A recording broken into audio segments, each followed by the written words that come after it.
Welcome to Makers International, a podcast of makers, connecting with makers from all around the world. Here's your hosts, Jamie Page, Chris Cute, and now, Richard Morley. Hello. Good morning, good afternoon, good evening, good night, good times, whatever time it is, and wherever you are listening. Joined with me this evening, as always, Mr. Chris Cute. How you doing? And Mr. Jamie Page. How you doing? No guest this evening, so unfortunately you're stuck with the three of us, but I think we've got a fairly interesting, hopefully an interesting topic, but I think we're talking about selling out. We're basically all sold up and sold out, and we're just... Well, I don't think that selling out is, I mean, that's the title, but I don't know if that's what we're doing, but go ahead. There's going to be plenty of people that think we are, but anyway. And because we're talking about selling out and sponsors, we might as well shout out our sponsors along with the people who are in the live chat. So first of all, we'll do the live chat first because we're going to be talking about sponsors all night long. So we have very quickly, and I apologise if I missed you, but CDA Woodturning, Wayne the Woodturner, probably in his wellies. Turnings by Turner, Andy Pugh, Peter Miller, Mr. Ruben. Hi, everyone. Andy from AH Bespoke. And also one more. Let's pick another one quickly. Dale from Maple Tree Studios. If I didn't mention you, I apologise, but you're very welcome anyway. And if you're listening at some other time in the future, great. As always, tonight's show is brought to you in part by Yorkshire Grit, the Woodturners Abrasive Paste. For more information, go to... Where do they go? They go to our website. Let's talk about the other sponsors first, though. So we've got... Completely messed that up. Try and recover. Fail. Our good friend Chad over at Man Crafting, Pam from Highland Boxes, and also Steve, our silent partner, who does all the hard work really to do with the website, not Jamie, as he will have you believe. And if you want to find out about the sponsors, then head on over to the website, makersinternationalpodcast.com/sponsors. And Steve's put all the information there, and Jamie's going to pretend that he did it. Is that right? Correct. It was a rocky start, but I think I got there in the end. It's because I was scrolling and thinking and, trying to multitask. It's been a rocky week, man. You're entitled. Awesome. I know Chris, well, I should know him after like 3 years of doing this podcast, but I know, Chris, you've got some questions this week relating to the topic, I think probably from Andy Pugh, but they're not just from Andy, are they? Because Kareem... No, they're not. They're not. And did you want to do life lessons this week, or is that something we can... I was just going to say, I've got a life lesson from this week, if anyone else has. Richard, go. Because I have one that will make people feel like they are superior to me. So you do yours, and then I'll make everybody else feel better when you're done. Go ahead. A lesson that I learned this week is that making stuff is a different hobby to collecting materials and supplies to make stuff. They're two completely separate hobbies. We like making things, and also we like getting things to make things, or to convince people, mainly ourselves, that we will use to make things with. Mainly ourselves. Good point. So the way this came about is Kat and I, we spent a couple of days away.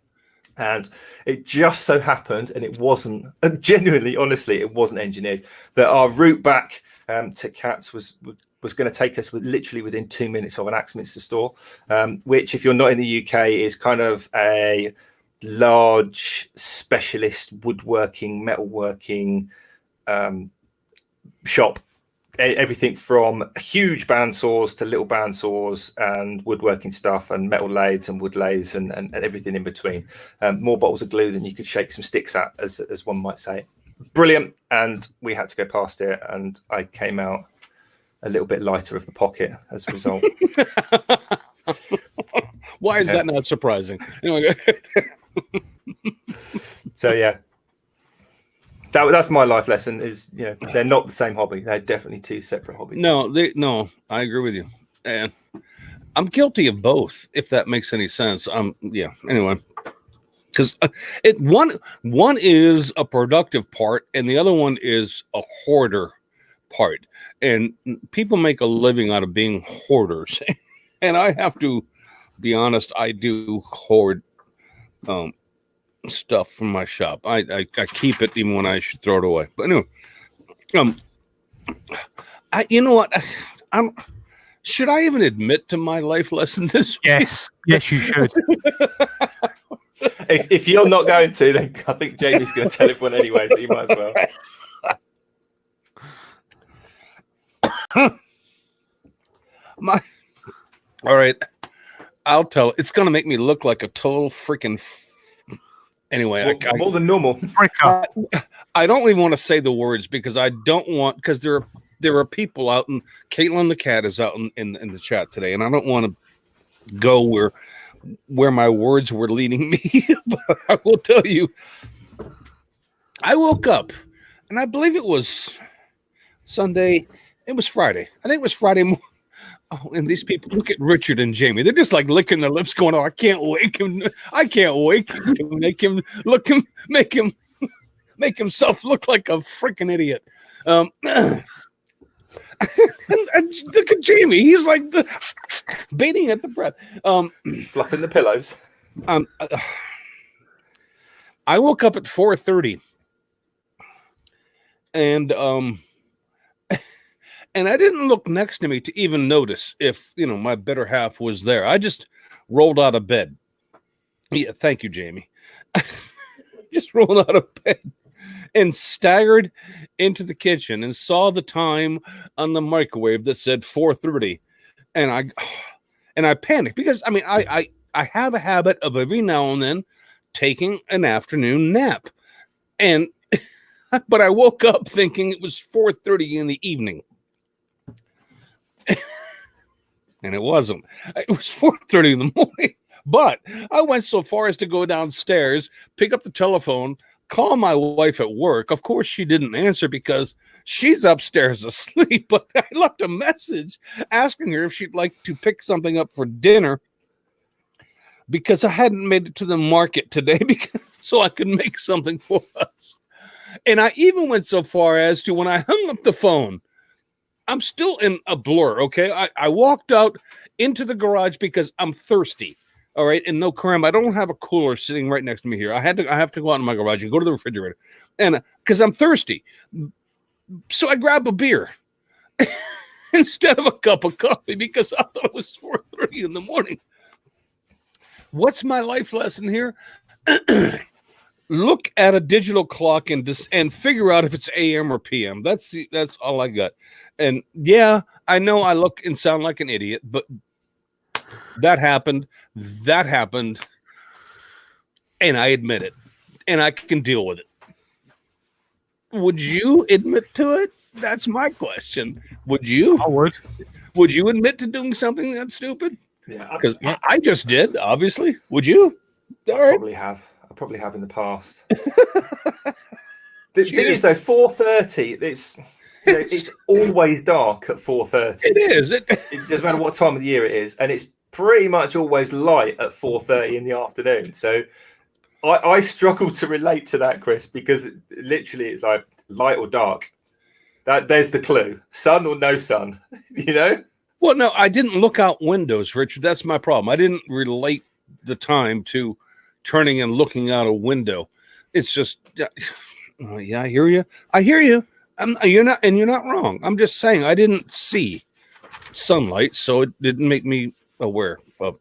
All right, move on. Crack on, you guys, assholes. Do you want to get to the questions this week? Because we're here to talk about whether you're selling out or not.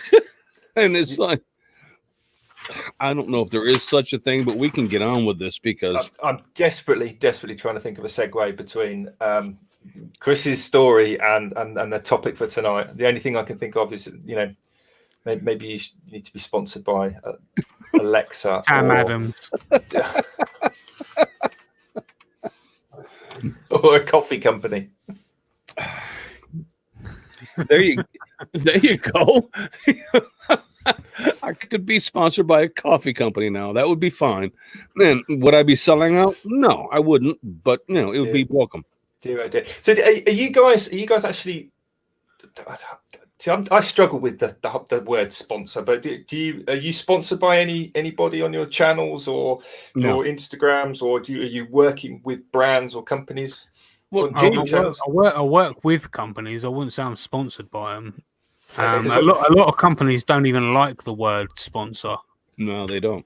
It's a bit. I think over the years the wording has changed. Because now we've got influencers, and there were people that are sponsored, and then there's people supported by, and then it's all a very weird and fluid pigeonhole label, for want of a better expression. But it basically boils down to the same thing, doesn't it? So I think should we just use the word sponsored to kind of cover the whole spectrum of yeah. How about working together? Let's just say sponsored means you're working together, because sponsored to a lot of companies it means a lot closer relationship than they would really feel comfortable with having with you. And so they don't want to say sponsored by any. They're just because they have no idea what you're going to do next, and so they don't want that kind of close knit relationship. So how about we just say we work with friendly people? Sure. I mean, Jamie, you just said, and Chris, are you working with anyone or? I've never actually worked with anybody, and I've only just now. And it was thanks to Jamie who pointed this out to me. There was a company that reached out not too long ago. And I'm not even going to mention their name on the podcast. And Jamie, you can if you'd like, but I'm not going to. There was a company who reached out. Yeah, there was a company who reached out to a lot of people and said, "Would you like to try or sample our new products?" And it was a company that I currently used a product from, and so I was like, dude, I love what you guys already have. So if you have something new, send it to me. Now, if that's what you consider working with a company, which I'm sorry, I don't think it is, but if you consider it to be working with a company, then I am. I've just got a package from them today. It's sitting right over here in my chair. But I'm not sponsored by it. There's no future agreement for me to do anything beyond them sending me a package and trying something. That's it. If you call that working with a company, then I guess I am. But honestly, I don't.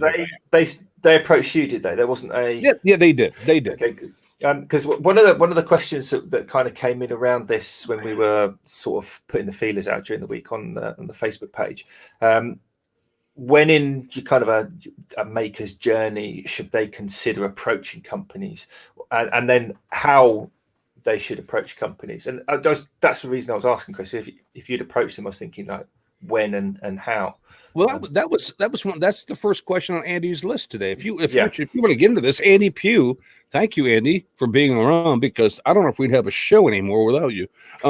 He asked, when in a YouTube maker's journey should they consider approaching companies? I mean, I have an answer to this, but I mean, Richard, I'll let you continue on from where you were. I've approached companies in the past, and when I say in the past, I mean back in kind of 2014, 2015. So I started my channel midway through 2013, so I'd have been about 12 months old. So I guess my answer to that is whenever you like. I don't see any reason why you couldn't approach a company straight off the bat, because what's the worst that's going to happen? I've got a YouTube channel. I've got one subscriber. Sorry? What's the worst they're going to do? Say no. Oh, exactly. Yeah, I've got this YouTube channel. It's got one person subscribed, which is my mum, and I'm about to put out my first video. I like your stuff. Could we work together? And they go, no, maybe in the future. Okay. Yeah. And it's not like, oh no, I can't do anything. You carry on. Does that feel like rejection from the woman you loved in third grade? It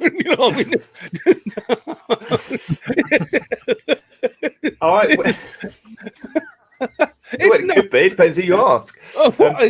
I guess it depends on your demeanor and how self-confident you are. I mean, it's not exactly a referral to who and what you are. It's just, sorry, no. I mean, it's part of the process. I mean, you're going to reach more no's than you ever will yeses. It's how you work on the yeses that matters. I mean, anyway, go ahead. I don't want to.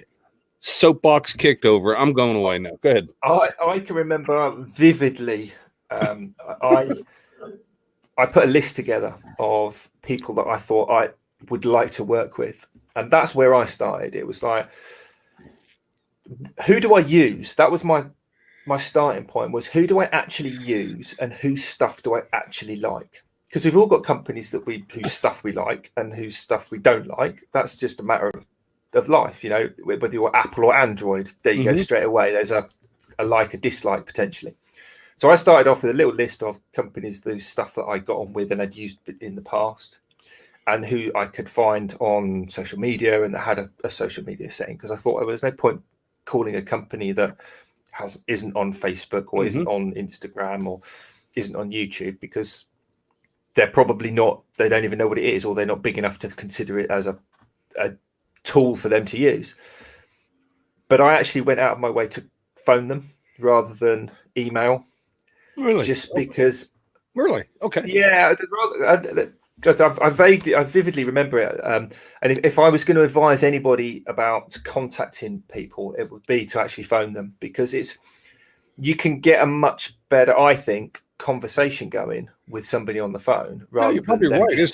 It's just, how long did you have to wait to get that other person on the other end of the line? It's because depends who you ring. Like if you're going to ring Bosch for just to pick a brand name, I know this isn't one of the companies I picked, by the way, but just because they're a huge company, chances are you've got to fight through a big filter of about 50 people. But is it worth it? Yeah, sorry. Yeah. Okay. Whatever. To get to the right person. Whereas if you ring a small company, start small, you're more likely to get through to the right person more quickly, because chances are there is only one person and they do everything. But you can have a sort of a get to know them conversation. I'm doing this, and this is what I'm doing, and I've been using this stuff for a while, and blah blah blah blah. Let me kind of give people an insight here, because it's the, and I don't want to make and Glenn, take your phone off the hook. But Glenn from Yorkshire Grit is a single guy doing his own thing, manufacturing his own product and putting it out there for people to do. Now, that doesn't mean everybody should call Glenn. Don't freaking call Glenn, all right?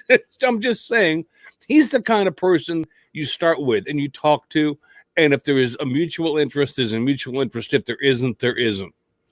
I mean, but is that a correct characterization of what you're saying, Richard?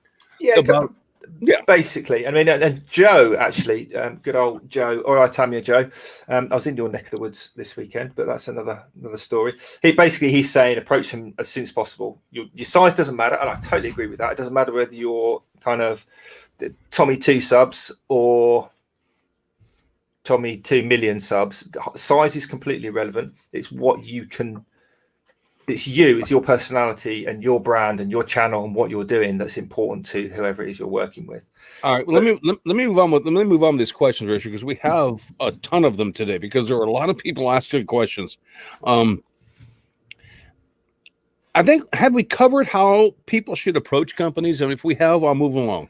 I mean, I personally like to phone people. If I'm going to approach somebody, I will give them a call, because I think you get a better, it's almost like a more personal way of doing it. It's like a handwritten letter over an email, because chances are these people are filtering emails from, and that may be possible. Jamie, is that how you would prefer to do it? To be honest, I've never actually gone out of my way and contacted anyone. I've always been approached. Okay, it's Jamie we're talking about here. Everyone fallen out. Take a ticket if you want to get with Jamie. Okay, but let's just say you feel that you're in the position to approach companies. No, wait. Let me ask the question: is it money, equipment, or both that you're looking for? I mean, what would be probably equipment that you would kind of go and say, guys, I love your product. I want you to sponsor me, but I want something in return for giving you the publicity. What are you going to be looking for? Money, maybe one of their products, or maybe are you looking for both? So let's take Record Power for argument's sake. Okay. So they gave me £250 store credit, and I just didn't want it, So that's why I ended up basically buying somebody else a lathe. It's not. I don't need something to work with somebody. Do you know what I mean? If I appreciate them in general, Mhm. I don't necessarily need anything back in return, especially if I've already got everything I already need. However, if, say, for argument's sake, I'm just going to randomly pick any sort of company now, Arbortech, for argument's sake, who work with Chapman. If for whatever reason I decide, right, I really want an Arbortech, I wouldn't contact them and say, right, I really want to work with you. Can you give me some money and I'll buy your tool and then I'll promote it, and then you give me a discount on the rest of your products, so then I can go and buy it with a, I don't know, 10% discount or whatever, something like that. I'd rather them give me the tool and let's call it that, and then I'll just send people to them using that tool, knowing that I've got that tool then. All right. If that makes sense. It's probably just a load of waffle. Richard, No, that's that fine. makes perfect sense, actually, Jamie. And I'm going to agree with you, but from the other end of the market or the other end of the conversation at this point. Because if you're...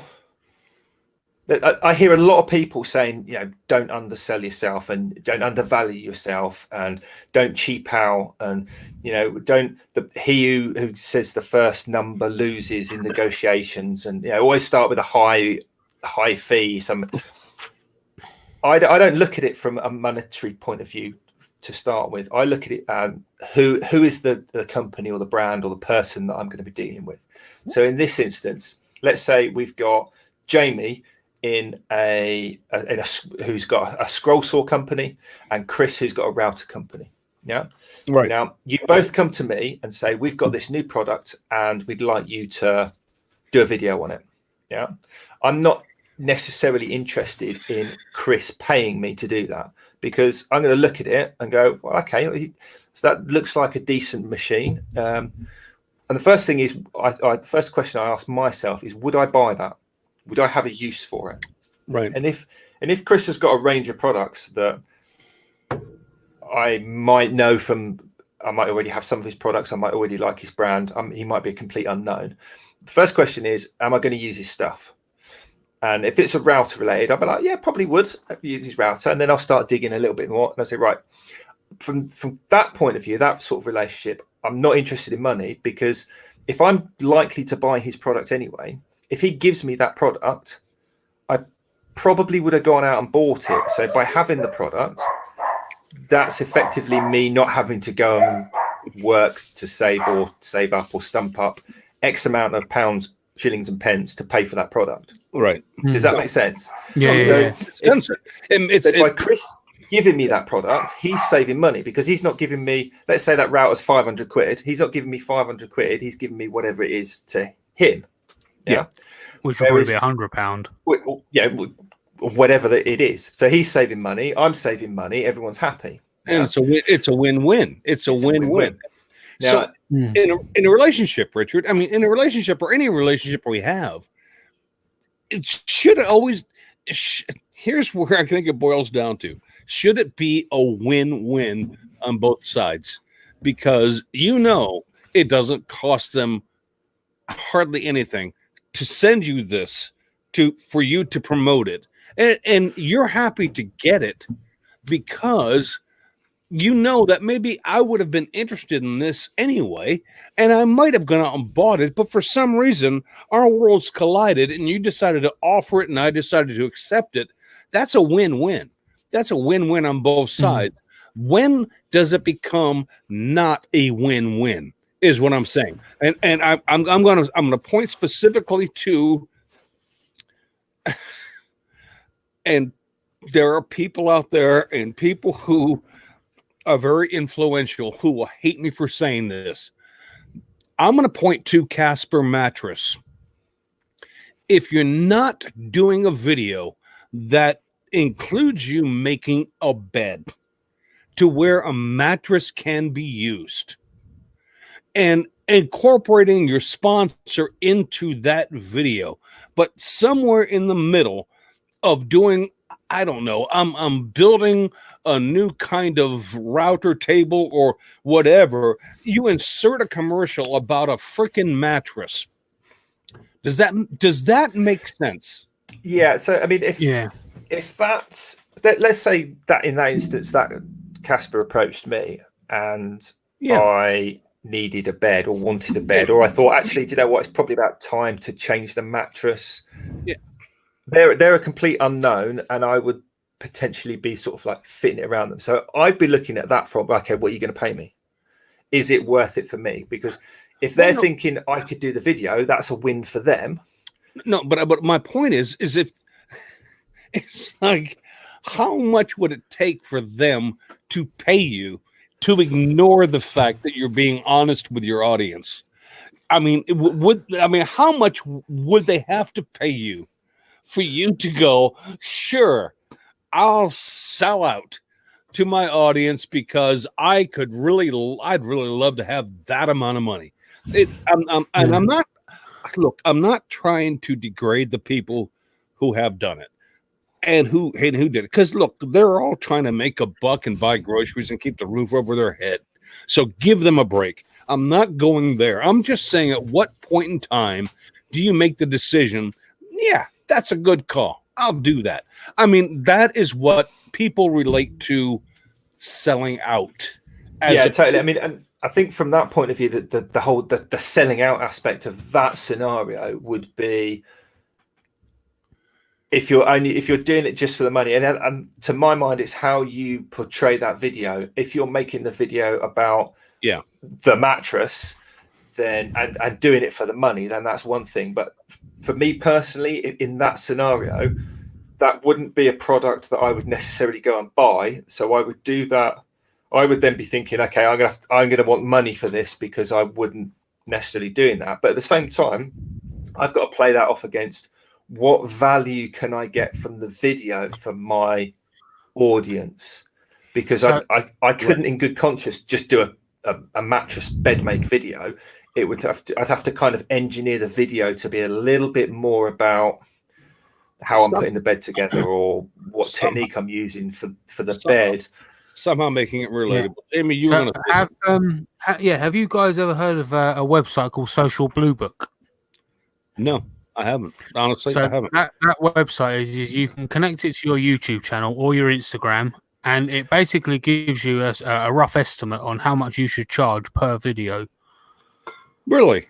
Right. So at the moment on my channel, for a dedicated upload video, I should be charging $193.98, and that's the medium range. Then you got low is $41, and then high is $346, and I've got 3,500 subscribers. So is that through Social Blade? Is that like an add-on to Social Blade? No, Social Blue Book. It's a completely different app. It basically tells you what you're worth. That rings a bell, actually. I've got a funny feeling. A couple of years ago, I heard something. There was like an add-on. I think it was blue in the name for Social Blade, or for maybe TubeBuddy, or one of those things. But it's not something that I ever do, because I mean, at the risk of sounding kind of snooty, I've got 3 companies that I work with. I'm more than happy. I've been working for years, and I've never actually gone down that road with people, because it's just too much of a headache.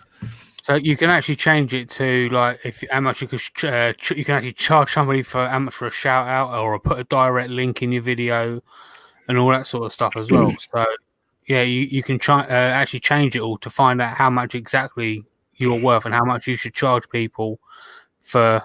Let's say you are contacted by a company and they want to put their links in your video.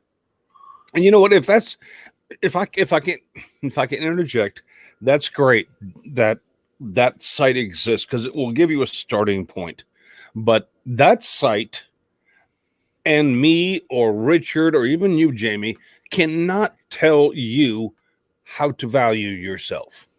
No, totally. We cannot tell you what price you should put on your head. That is 100% up to you. And Yeah. it doesn't matter whether you believe anything we've talked about today has any meaning whatsoever. If all you need is $5 coming in the door, then my friend, grab the $5 and take it for what it is. But understand there are ramifications from doing so. You just have to understand that there are people out there who are ready to sit in judgment on you. And it's not even, I'm not even kidding about that. It's just, it's going to happen. And so I don't want you to devalue yourself in order to value yourself. Does that make sense? Yeah. Totally. Yeah. And there's some really good comments coming through in the live chat, actually. And I get the impression that Joe's been working with a lot of brands lately, because he's coming up with some really good technical. Joe, do you want to join a podcast, mate? Love you, mate. Some technical things. He's talking about the difference between sponsorships and whether they're paying you, and how you've got to then claim or put a disclaimer on that, because for that promotional ads or paid promotion with YouTube and all the rest of it. Whereas just getting a free item, that he's saying that's not the case. So, and you don't take a hit in terms of. No, you don't. No, I agree with them there. I do. And then I can't remember who it was now. No, it was Jake. And I think I know the backstory to this, purely from the way he's kind of said it. But Jake's saying, but don't let big companies take advantage of you. Know your worth and get it in writing. Absolutely know your worth, and kind of work. If I'm going to say to people, know what you, make sure that you and the person you're dealing with know what that you both expect from this, and make sure you're clear, because I think there's been times when people have worked with companies. Do you remember? Let's play. Do you remember? Do you remember Eventables? And do you remember Evolution? And do you remember Casper? And there's lots of companies that go through little spells of. But what fits and what works and what doesn't was my question. But go ahead, Richard. I'm sorry. So Jake's talking about know your worth and don't let them take advantage of you. So if you have a clear understanding of what both parties expect, so okay, Chris, so with this router, you expect for me to do this, and in return, you're going to give me that. Then you go, yeah, that's it. That's perfectly it. Totally. Fair exchange, win-win. Gotcha. And that's kind of one of the things I say to companies, and have done in the past when companies have sent stuff to me, because you do get these kind of one-off things as well, that you have to go, is it worth it? Isn't it worth it? You want this, I'm getting that. Okay, then we're all happy, and you move on after that. The last thing you want is, oh, hang on, you're supposed to be putting out one video every month. And you're like, whoa, hang on a minute, that wasn't what we were agreed. And it's sort of then, because all that happens is, well, there's two things that happen. Initially, you've got an initial breakdown in relationship between you and the other party. And you don't want that. You don't want to be like, I'm not working with, and then it all gets a bit kind of tetchy, and then, I'm not working with that brand ever again. And then you go around bad-mouthing them, and they'll never touch you again. And that brand goes around bad-mouthing you, and will never touch you again either. Yeah, I hear you. But also, and this has a much wider reaching thing, everyone's talking about community and how wonderful it is. If I have this relationship with Chris and his router video that we're talking hypothetically about, then chances are Chris is then going to be more reluctant to work with Jamie on a video, and you in a video. So if you have a bad relationship with a brand, chances are that brand's going to be less likely or less inclined or less willing to work with your mate.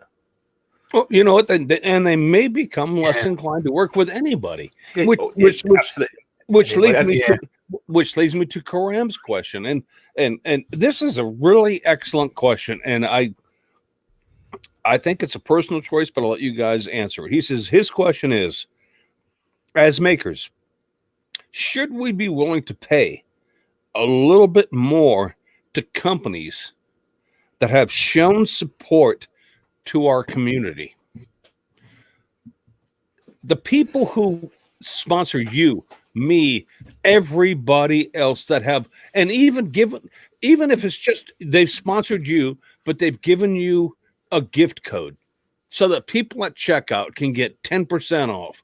It's a way for a company to support our community. Should we be willing to pay a few dollars more to those companies than other companies? And I will let you guys go first. I have a solid answer on this that I am not going to vary from, but you guys go ahead and answer if you'd like, because this is a very interesting question.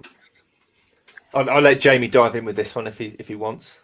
Well, for me personally, I only ever use Yorkshire Grit as an abrasive paste. I won't ever use anything else. Gotcha. The wood turning tools that I use are only easy wood tools, so I'd only ever buy easy wood tools cutters. Gotcha. So that's obviously a no-brainer. I only ever use one kind of brand of scroll saw blades on my saw. Right. And despite the fact that I work with Record Power, and Record Power do have their own brand of blades, I've always been firm with the fact that I don't use the Record Power blades because I like the blades that I use, and and I know that it's the better the devil you know than the devil you don't. You know, so even when I go and do demos for Record Power, I still use the Pegasus brand blades, and I don't use Record Power blades at their demos. So, apart from the scroll saw blades, I always stick to the companies that have supported me. Yeah, And it's. And I'll let Richard go in a second here, but it has to do with building loyalty. I think that's it. Brand loyalty. I think it's loyalty only because you appreciate the product they put forward, and so you become loyal to what you're comfortable with. And I can be comfortable with this company and their product, or I can be comfortable with this company and their product. It doesn't mean that you have to be comfortable with the same companies and the same products. It's what you want to use, and that's where loyalty is made. And it doesn't happen at the corporate level from where they're giving you things. It just happens to say, I like this product, and that's what I'm going to use because I'm comfortable with it. But I mean, Richard, I'll let you go with it. I basically agree with Emma. Emma, mum of Susie Dragontail Turnings, who's pretty much just said no. It doesn't mean because she. Emma, I automatically love you just with one word. I love you. Anyway, go ahead. I mean, she's kind of backed up and said, they're still making money off you by using you effectively as a platform to advertise it. Totally get that, but I agree with you. It deals with the whole brand loyalty side of it. If Jamie, let's say, for example, I mean, I'm in complete agreement with Jamie. I only use Yorkshire Grit as an abrasive paste. I have no interest in using anyone else. Not because the others aren't good enough, or I'm super loyal. I know Glyn personally. He's a great guy. You have an affinity. We've got that relationship between us. Yeah. Why would I change? So I'm quite happy with that. Now, if, for example, then Jamie came in next week, and now I'm working with Chris's abrasive paste, and then 2 weeks after that, he's working with. By the way, because I don't know how to make it, but go ahead. Be made of goose fat and play sand, probably. That to me would be, well, hang on a minute, you were using these tools, now you're using those tools. Not that they're one's better than the other or not, but I'm thinking, which is it? Does it really matter? That's the key. They do make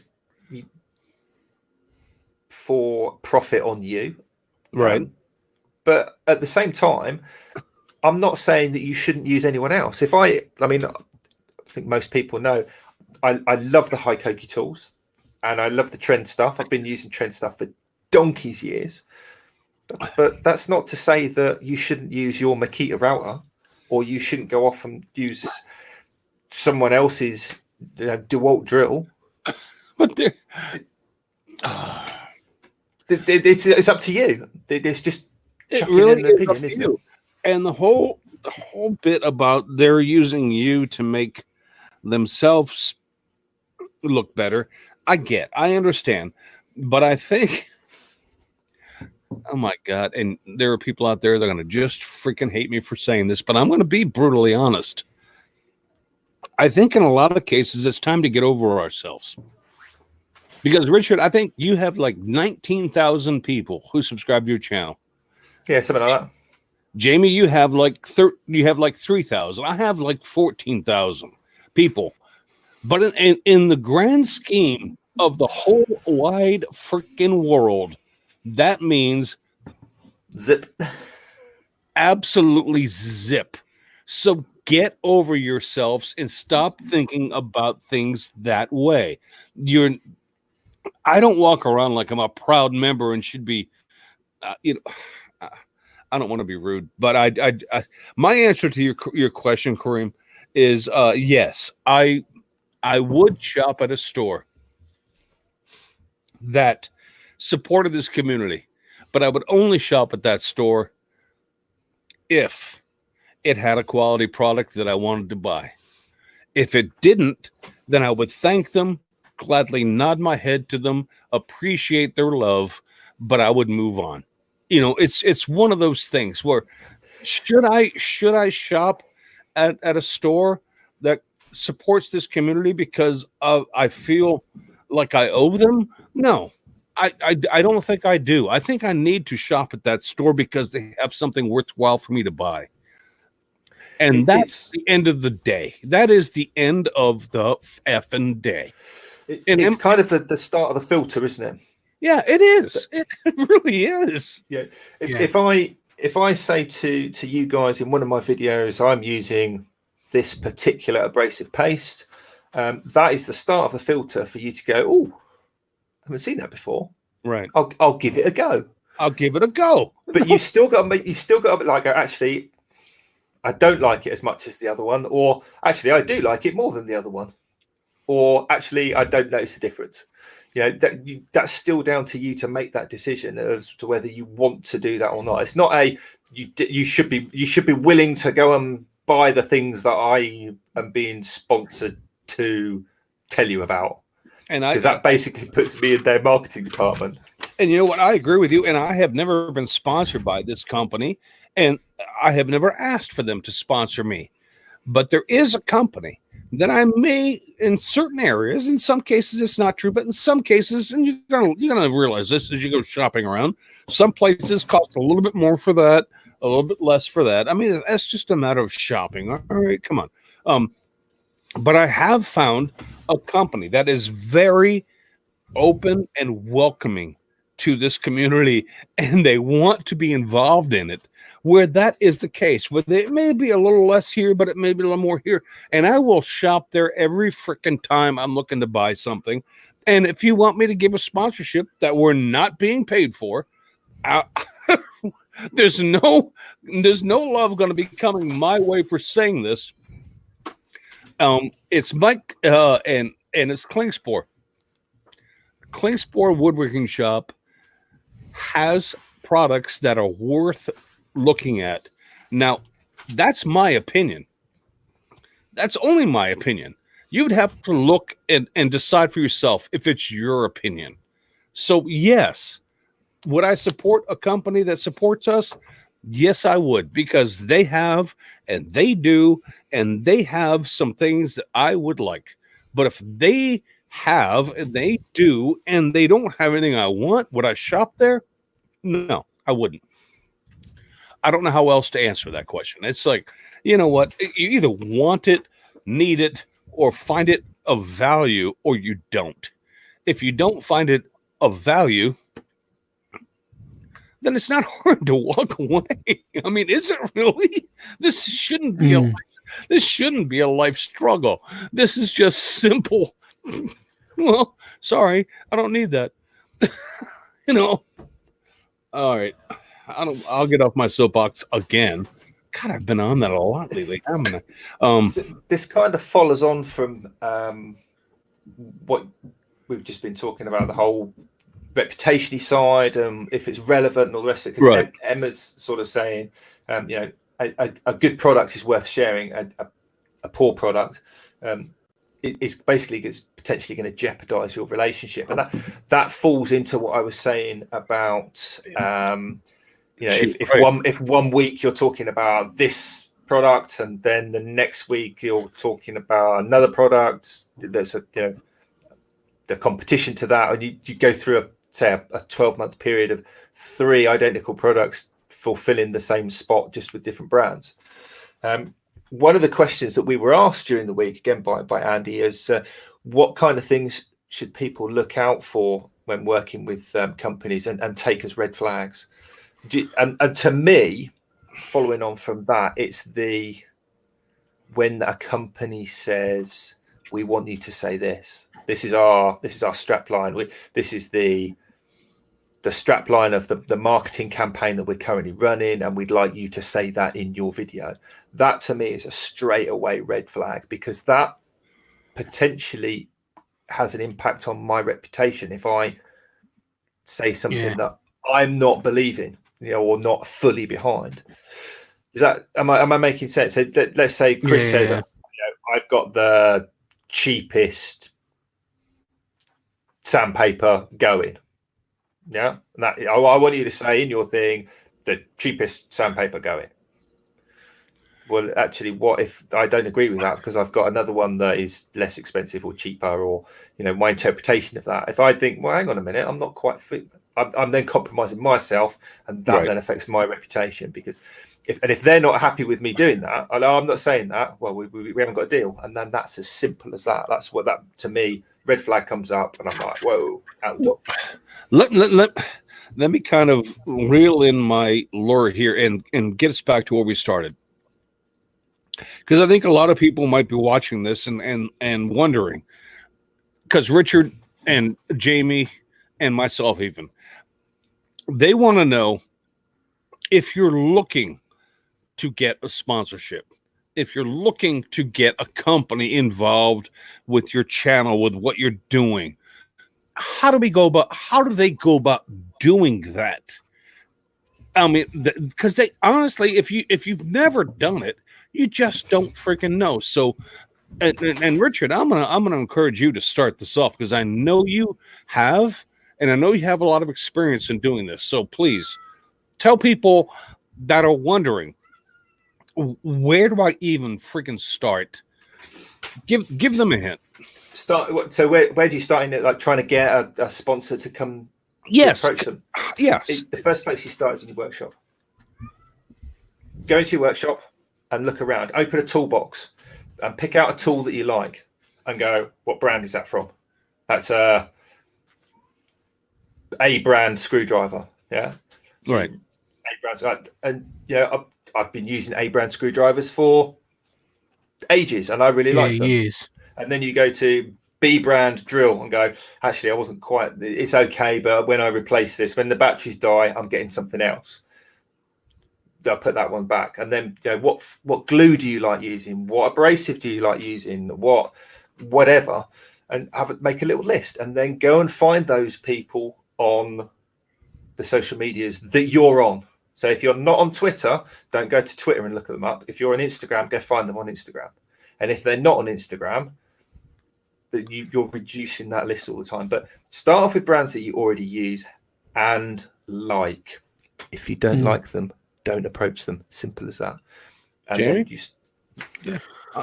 So how the relationship between Record Power and myself started was through Instagram. Okay. So how it actually started was I basically ran one of my scroll saws to the ground. And funnily enough, it happened 2 days after I put Richard's sticker on it. Oh, well, that's... May I add? So it jinxed it.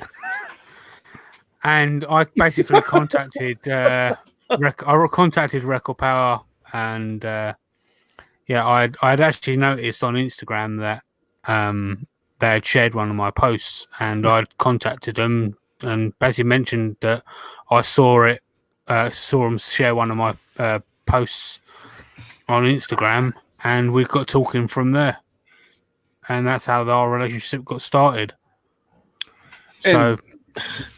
And the absent member of our podcast, who I wish someday would return, says to us, pitch them your idea. Tell them what you want to use their product for and why you think it would be of benefit for both of you to work. There you go. And that is exactly how we worked out with Glyn and with Chad and with Pam and with Steve. And you know what, Joe, I'm not going to bow down to you there because you've just stated the freaking obvious. Thank you, my friend. Every now and then we need you to voice in. And if you're going to do it on the chat instead of on the show, then that's fine. I'm fine with that. Joe, right. You got a funny voice. We want to use it, and there's an extra spot on the screen down here. Jamie, I think it's time for you to, unfortunately, hurt my ears. But if you want to go, before you do that, I'm just going to give you a little bit of grace, Chris. Give me some love, because I could use it. It's been a bad week. It's 4:30 a.m. to 4:30 p.m. Not a great start. Anyway, go ahead. To follow on exactly from what Joe said, if you add what Joe just said about approaching the people and pitching your ideas and working with them, work that with the list of tools or the list of brands that you've worked out from looking around your workshop. Contact the least preferable to your. This is my advice. This is what I did.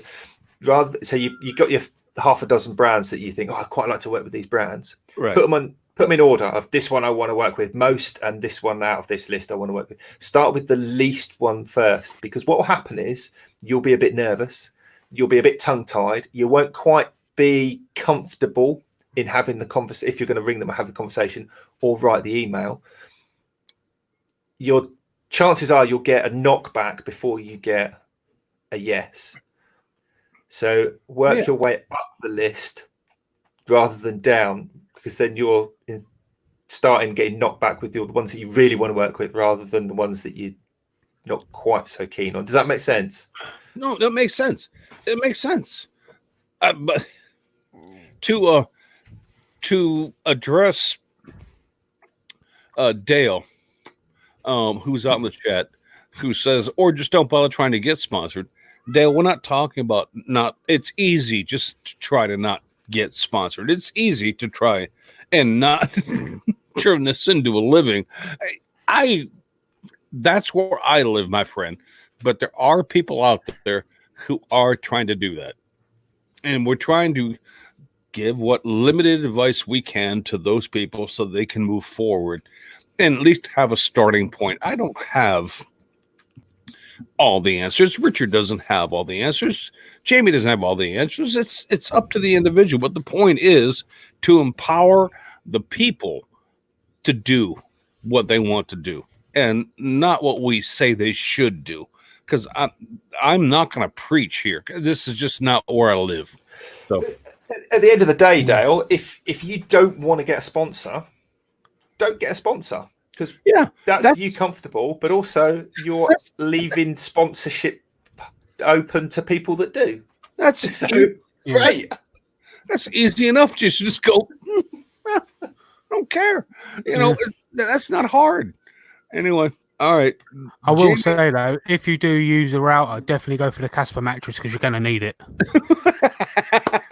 That's not true, Jamie. It's not true. If you're going to do it's going to be a scroll saw video, is it? Because let's face it, you're going to need a little lie down afterwards. No, but what else there was? Because there was more than just the Casper mattress. What else was there? There was something else. You probably need a cling coffee to wake you up afterwards. This scroll saw video is sponsored by so and so abrasives. You're going to go through a lot when you're standing on this. Anyway, okay. And again, for the people who took that money, I understand, and I totally get it, and that's fine. I mean, you got to get the money in the door to get the food in the friggin' refrigerator and the roof over your head. So that's not a problem. But Jamie, please, I can't believe I'm begging you now. I'm begging you to sing. I know. Isn't it? It's Jamie's page. So we've got a few things this time. First one, obviously, Maker Central coming up. To get £20 off checkout off your stickers, you can go to makersinternationalpodcast.com. On the homepage, you'll see a picture of our podcast logo. Click that. It will take you to the sticker website. Like I said, you get £20 off at checkout after you've put in all your logo and you filled out what kind of stickers you want, etc. That's that one. Secondly, Mr. Jake Thompson has got a raffle coming up for a vase or vase, whatever part of the world you're from, for the Make-A-Wish Foundation. It's both car show. It's both parts of the world, Jamie. It just depends on what freaking class you live in. And that's coming up for raffle soon, and he's still got raffle tickets coming up for sale. So that's made out of stabilized manzanita and red resin. Like I say, that's being raffled off. You can still, if you go over to Jake's shop update from January 2020, you'll find out all the details there. So the first is $1 a ticket, then every dollar spent after that doubles. So $2 is 4 tickets, $3 is 6 tickets, etc., etc. Or if you're not interested in buying any tickets, there's a direct PayPal link for that as well. Also, I'm going to do a little thing now as well on Jeremy's page, where every now and again, where I find somebody that's got around about 100 subscribers, I want to kind of give them a shout out. It's not going to be a weekly thing, probably, because it's going to be hard to find them. But I'm going to give them a little shout out and push to everybody's ways. So go and give them a subscribe. Do it. Do it. And go and check them out. So this week, I think I came across it today or yesterday. It's Turnings by Turner. He's got 80 subscribers. And he's putting out some awesome videos. He's only been going for about 2 months, but yeah, he's putting out some awesome videos. So yeah, he's only got 80 subscribers, and he should have a hell of a lot more. 80. So there's 80. 80. So every video he puts out, maybe 80 people might watch, but in reality, 15 people do. Turnings by Turner. Yeah, go that's watch right. the guy. Go subscribe. Go watch what he's doing. Jamie. Yeah, without doubt. I applaud. Right. That. I applaud that. Anyway. Okay. So on to my actual shout out now is by a guy called Ross the Random. And he got some brass hex nuts and bolts. And he basically just plugged them into his cordless. No, it weren't cordless. It was a corded drill. And basically just turned a wasp with some rasps and all that sort of stuff. And it came out fantastic. Absolutely incredible. So, yeah. Ross the Random. Ross the Random. And you know what? And Turnings by Turner. Jamie, you know what? I know that we don't want to do this on a weekly basis because you'll be scrubbing and trying to find something to talk about. But can I just say excellent start to that little segment that you just did? What a freaking fantastic guy to give that out to. Anyway, all right, Richard, I don't have a shout out this week, folks. I'm sorry, I don't. I just haven't been paying attention. But Richard, if you have one, give me some.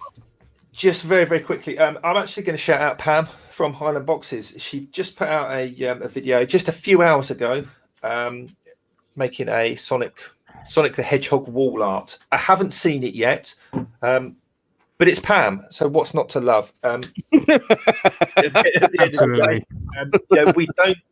We shout out our sponsors, but don't forget the sponsors that we have on this show. They're also makers as well. So Chad with his Mugs. tailgate videos that he's been doing for his truck and his mugs and his new laser that he's recently acquired. He's got loads of stuff going on his channel, as has Pam and as has Glyn as well.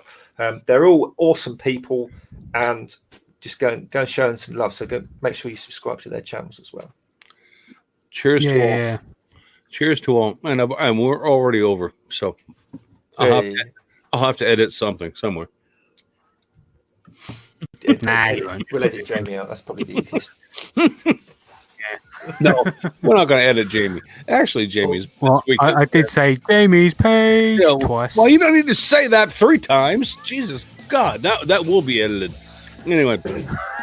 Are we doing a free after party? We're not on Patreon, but we do one anyway for free for the people that are listening now. If you want to, we can. But either way, we need to wrap this up because I need to edit it. Yeah, we've got to because I've got to tell everyone I've got a premiere later. Joe's still out in the chat. Joe, you know what I'm talking about here, right? Shut up, Richard. End it. Awesome. So thank you for listening tonight. If you are still listening, if you're not, we'll say what we like about you. Until next week when we're talking about something else. I don't know what yet, but it will be something else. You'll be glad to hear. You all take care. Goodbye. I love you. Have a great week. I seriously do. Take it easy, everybody.